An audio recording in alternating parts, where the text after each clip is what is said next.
तैयार करने की अपील की जाएगी। देखिए, ये ज्योग्राफिकल लोकेशन आप सेक्टर 103 में आप खड़े हैं और ये पूरा सराउंडिंग डेंसली पॉपुलेटेड एरिया है। दौलताबाद के साथ लगती लगती हुई अनेकों सोसाइटी है।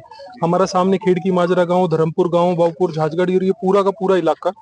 और ये जो समस्या है, ये जो प्रशासन की नाकामी है, 2017 में इको ग्रीन कंपनी आने के बाद बंधवाड़ी और उसके आसपास के 10 गांवों की जीवन जैसे उन्होंने नर्क बना दिया अपनी इनएफिशिएंसी से। उन्होंने बार बार उन लोगों को अलग अलग स्तर पर दिलासे दिए कि भाई हम इसको इस तरीके से करेंगे, इस तरीके से करेंगे। आज के दिन वहां पे लोग कैंसर से पीड़ित हैं। आज के दिन वहां का जो ग्राउंड वाटर है वो बिल्कुल पॉल्यूट हो गया है। और इसमें अभी हमारे लिए तो ये वैसे भी बड़ा दुख का समय बीत रहा है हमारे पूरे गांव के लिए, क्योंकि आप सबको पता है कि विधायक जी के अकस्मात निधन के कारण। और ऐसे समय में उन्होंने हमेशा पीछे भी जब बसई गांव के अंदर ये वेस्ट प्रोसेसिंग प्लांट लगाने की बात करी थी, तो उन्होंने सीएम से भी इस बात को झगड़कर ये करवाया था कि भी एक आप बसाफत के बीच में इस इलाके को नहीं करवा सकते। फिर खेड़गी माजरा में ये प्रयास किया गया। और अब ऐसे समय में दौलताबाद में तो कहीं ना कहीं ये राजनीति से प्रेरित भी लग रहा है कि ऐसे दुख के समय में और ऐसी लैंड पे अगर आप किसी भी पैरामीटर पे इस जमीन को देखोगे कि ये जमीन किस काम, मतलब इतनी उपयोगी जमीन है। आप देख, मतलब बिल्कुल जो मेडिकल कॉलेज है, इधर एग्रीप्रेन्योरशिप कॉलेज है, इधर आपका ये जैसे इंडिया बुल सेंट्रल पार्क से सोसाइटी है। तो ये इसको तो बहुत अच्छे से यूज करा जा सकता है पब्लिक इंटरेस्ट में। और ये पहले ग्राम पंचायत दौलताबाद की जमीन थी, गांव वालों की। तो ऐसा इस काम के लिए अगर प्रशासन इसको यूज करेगा, या राजनीतिक रूप से भी लोग ये चाह रहे हैं कि भाई दौलताबाद गांव को इस तरीके से परेशान किया जाए, तो पूरा दौलताबाद गांव और पूरा इलाका, सभी सोसाइटी, सारे लोग एकजुट है।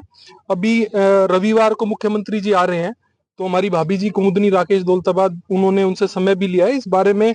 गांव की और सोसाइटी की सारी भावनाओं से हम उनको अवगत कराएंगे। अगर फिर भी कोई ठोस आश्वासन या इसके बारे में एक डिसीजन नहीं होता है, तो फिर हम पूरा हमारा इलाका इस बारे में एक निर्णय करेगा कि हमें आगे की क्या रूपरेखा तय करनी है। पर किसी भी कंडीशन पे हम इस के अंदर यहाँ पे ये वेस्ट प्रोसेसिंग या उसको कुछ भी नाम दे लें, वो सेटअप यहाँ पे नहीं होने दिया जाएगा। आप जैसे अभी हम इस ग्राउंड पे खड़े हैं, तो इस पे चोरी चुप के इन्होंने यहाँ पे काम करने की कोशिश करी, प्लास्टिक सीट बिछा के ये प्लेटफॉर्म तैयार करने की कोशिश करी। अब लगातार हमारे गांव के और सोसाइटी के लोग यहाँ पे पहरेदारी कर रहे हैं, दिन में भी और रात में भी। कोई भी कार्रवाई होगी तो हम तुरंत उस पे अपना रिएक्शन करेंगे, विरोध दर्ज कराएंगे। क्या कुछ उम्मीद है कि कब तक जवाब मिल जाना चाहिए? आपको कुछ समय सीमा भी तो नहीं? देखिए, मैंने कहा कि हमारे जो प्रदेश के सबसे सर्वोच्च व्यक्ति हैं, मुख्यमंत्री जी हैं, तो उसके लिए हमने उनसे समय मांग लिया है।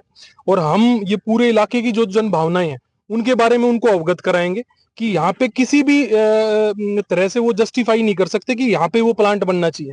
तो इन भावनाओं को हम उनसे अवगत कराएंगे। अगर फिर भी नहीं होता है, तो चाहे सरकार से लड़ाई लड़नी पड़ो या चाहे कोर्ट का रुख अपनाना पड़ो, वो हम सामूहिक रूप से तय करेंगे। पर किसी भी हद तक हमें जाना पड़े, यहाँ पे वो प्लांट सेटअप नहीं होने देंगे। मैं यहाँ इंडिया बुल्स सेंट्रल पार्क